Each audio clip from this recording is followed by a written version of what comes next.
Hello class, this is Professor Gregory, and I'm going to walk you through a very short lecture about personality. There's quite a lot to read in your chapter, so I won't keep you too long with this.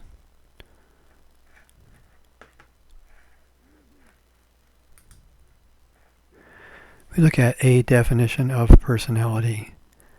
We find a reasonably stable pattern of emotions, motives, and behavior that distinguish one person from another. Oh, and later we'll look at things like traits and factors. But what is it that differs within each of us? It differs between each of us. And in part, what's similar? What do we share? And we look at these patterns and say they're reasonably stable, meaning that usually when you wake up from one day to the next and the next, that you look in the mirror and you can kind of recognize who you are. Other people recognize who you are by the way you appear, by the way you behave, by the way you think and demonstrate your thoughts through behavior. And these patterns, hopefully if they're adaptive and beneficial to us, that they'll endure, and we might identify those that are not beneficial to us and make an attempt to change them. So we'll say they're reasonably stable, and knowing that they can change under circumstances. They could change with age, they could change with experience, but generally, if we're not psychotic, we have recognizable behaviors, characteristics, and such that continue with us from day to day. In regards to personality theories, we find that especially the more classic kinds of personality theories, the psychoanalytic, the humanistic, the existential, that each of the theories represents quite a lot to do with the theorists themselves. For example, one of my least favorites, Sigmund Freud. Well, he could be the poster child for his Oedipus complex. I mean, there's probably no one ever as in love with his own mother as Sigmund Freud was. One of his faults was to generalize that idea to every boy having the same sort of unfortunate ideas. If we look at Carl Jung, one of my favorites, his theories of personality really reflect his deep longing to understand the human condition and represent a sort of holistic approach that's open rather than trying to define everything down to a sexual drive or an Oedipus complex. If you look at people like Rollo May, whose work is in existential psychology, we see that grabbing for life, that really taking on the fullness of existence is what is important to him. And so these personal values of the theorists themselves are reflected in their theories. Now, it's the goal of these personality theories to allow psychologists to describe, explain, predict, and control behavior. And so, throughout the 150 years or so of the history of psychology, we'll see various attempts to understand the human condition from within. And we find that they're a lot of times in conflict with the scientific attitude of measuring and prediction and control. So, for example, the old theories like psychoanalytic and analytical psychology, Freud and Jung respectively, that they are based on case studies, and they allow us some ability to predict under people with similar circumstances and experience, and yet we can't statistically demonstrate those things because they're based more on values, of human values than they are of things that can be operationalized for statistics.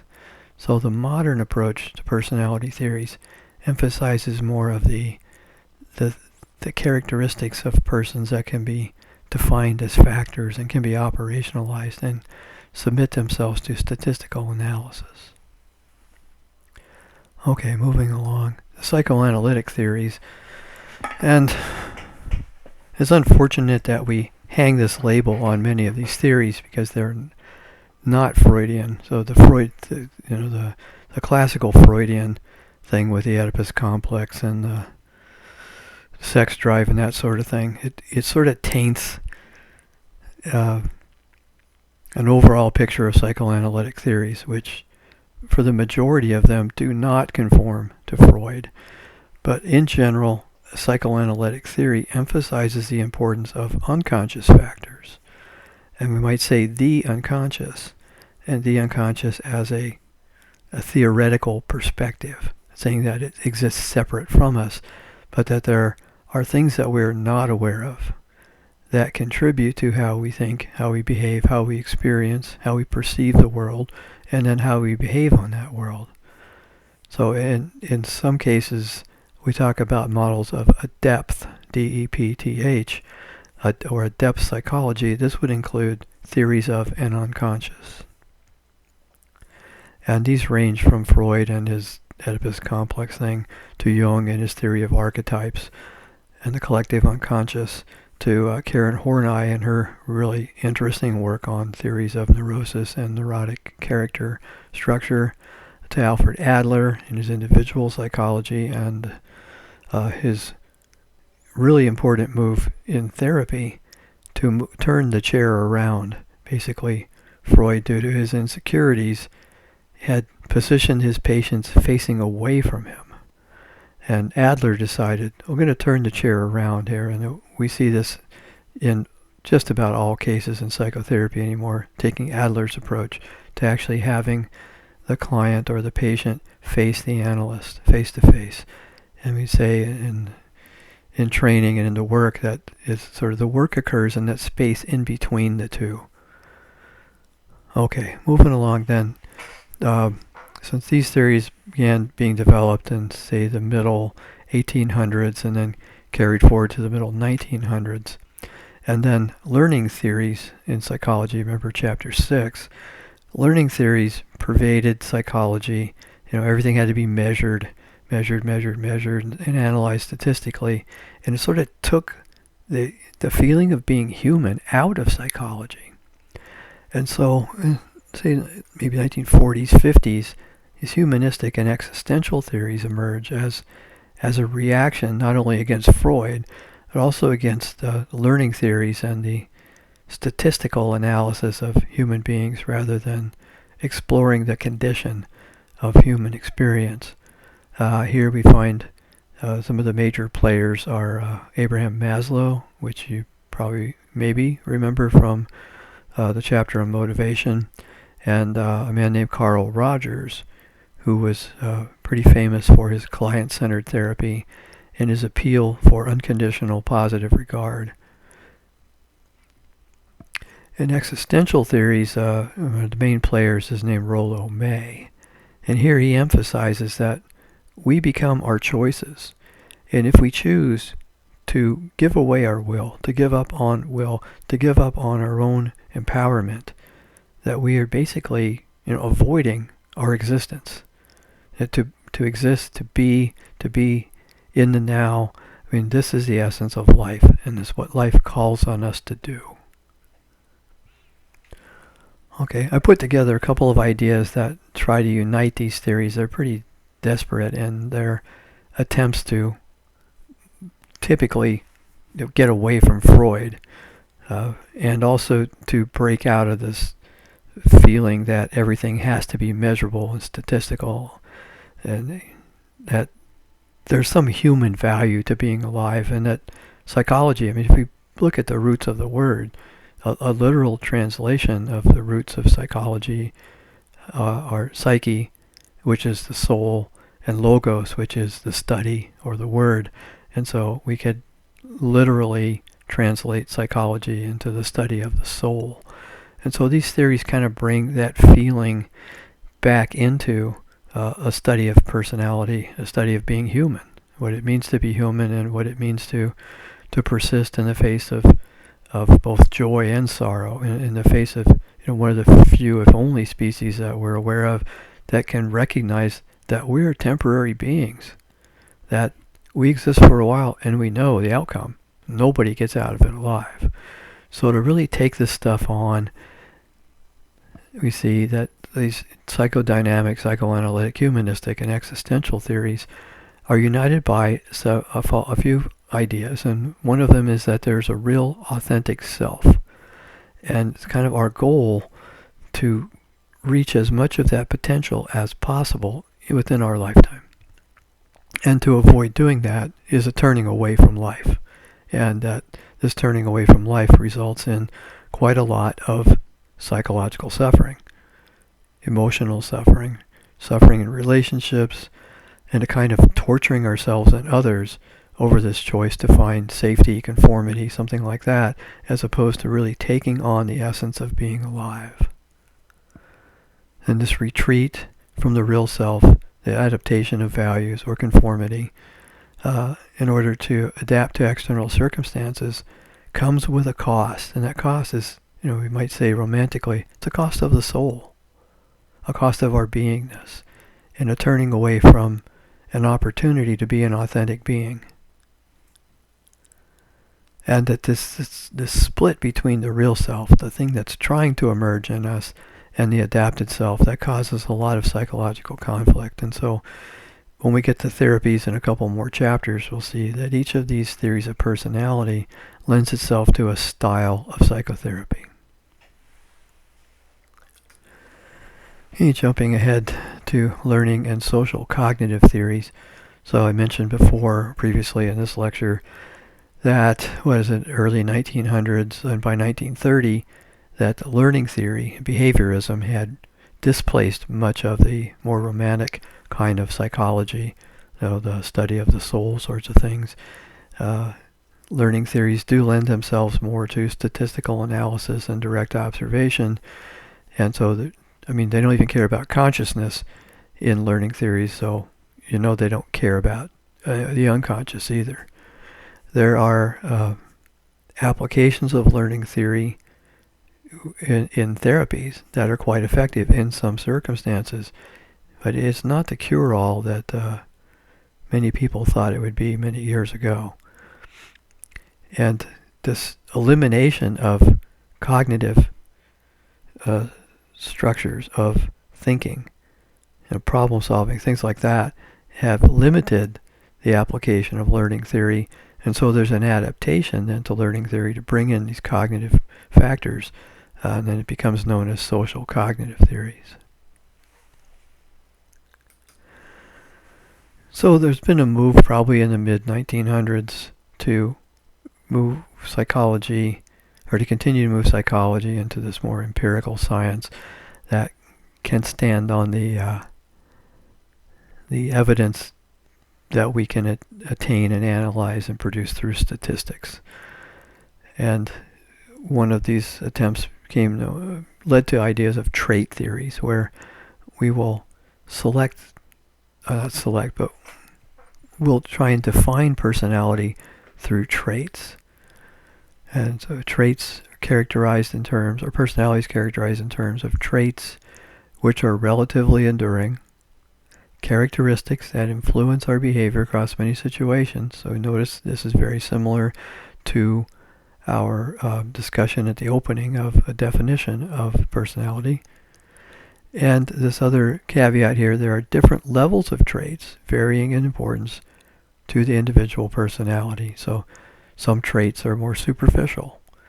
Some traits are, I think, what they call cardinal traits. These are the things that really are key features to your personality.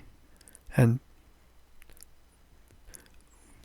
one of the problems we had in studying traits was someone with a lot of spare time combed through, say, the Webster American Dictionary and found or compiled a list of 1,800 words that could be used to define human traits.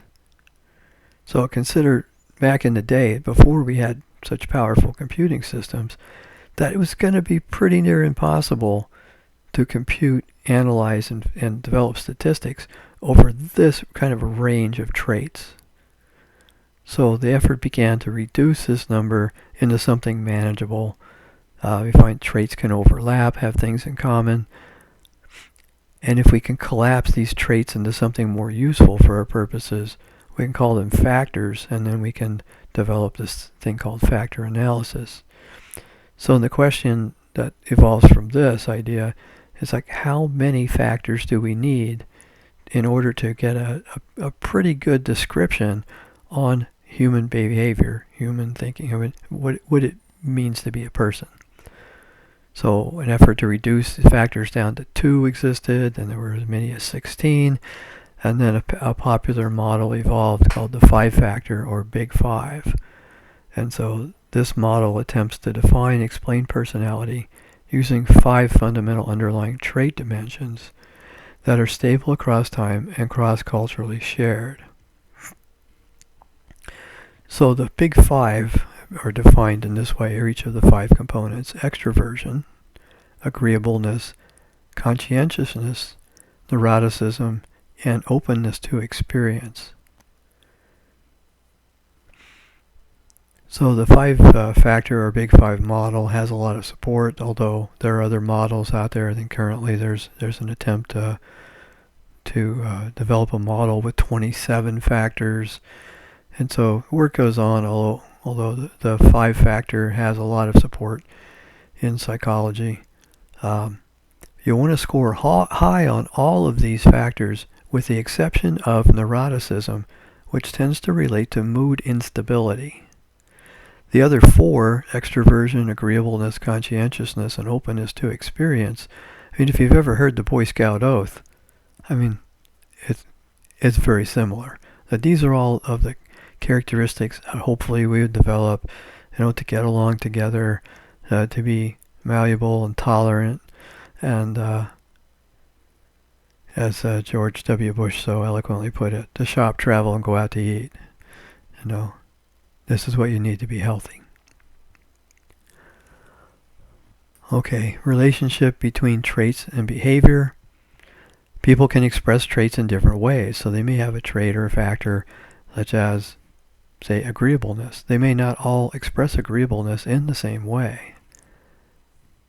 We also know, based on our own experience and observation of others, and through research, that people can behave differently in different situations. So personality is partly internal. What's going on internally is partially shaped by situations we're exposed to. So the personality, although we would like it to be stable, may be a little less stable than we expect, depending on the conditions. And if we come back to the goals of psychology, measurement and prediction and control, these are important goals to science, they're important goals in psychology. And so let's come to this idea of how we might measure the personality. Observation is one way, and this is a way that the behaviorists prefer. So we can observe animals or human beings in natural settings or in laboratory settings, where we can eliminate a lot of extraneous variables that we don't want to observe or influence behavior. So these are kind of high energy ways of doing things. They're very labor intensive. So you'd have an observer that might observe one or a few organisms in either the natural setting or the laboratory setting. However, we're not going to be able to observe hundreds and hundreds of them through direct observation. Okay, so one of the things we might do then is in order to test or measure hundreds or thousands or millions of people, is to develop objective personality tests. So these are typically, well, they used to be a paper and pencil test, and now they're most likely more computer-based sorts of tests, and they'll create questions that relate to factors or personality disorders, maybe, or psychological disorders, and also some reality testing in there, and you set the questions up to be true, false, or some kind of rating scale, 0 to 5, 1 to 10, something like that, where all these answers then can be quantitatively scored and analyzed. So true, false, we can give them a value of 0, 1, or something like that. And we can take the others, the 0 to 5 scale or whatever numeric scale is there, and we can score up the means and the medians and the modes. We can look at standard deviations, all kinds of statistical stuff, and then draw conclusions from that. So these tests are developed over time and refined and refined and refined so that they really do provide a accurate representation of the population that they're designed to test. So not all tests are designed for the whole population. Some are designed for children, some for adults. There's also tests for people that have evidence of psychological disorders that maybe would not be as accurate for people who don't have psychological disorders. Also, some behavioral things like criminal behavior. Some tests are developed for criminal behavior where you wouldn't give them to the general public or to non-criminals. They wouldn't measure them accurately. So when used for the population that they've been designed for, they will provide an accurate measure of the personality. One of the most researched of the objective personality test is the Minnesota Multiphasic Personality Indicator, or the MMPI. They claim it's used around the world to identify personality and psychological disorders.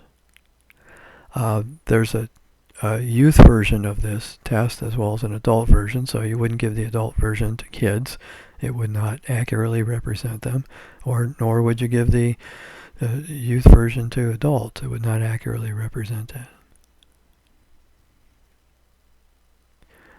Okay, another type of personality test which is not as in favor as the objective test is the projective personality test. So you may have heard of the Rorschach test, like the Rorschach ink blots, or the thematic apperception test.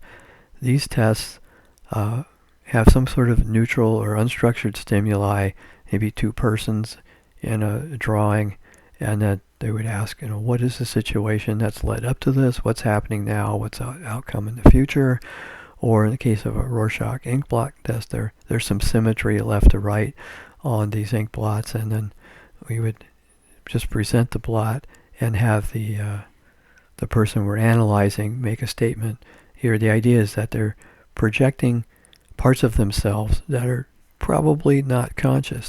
There's things we do with stuff that's not conscious. We project it onto other people, and here we're projecting it on some sort of unstructured stimuli, a thing, and the thing becomes our projection screen.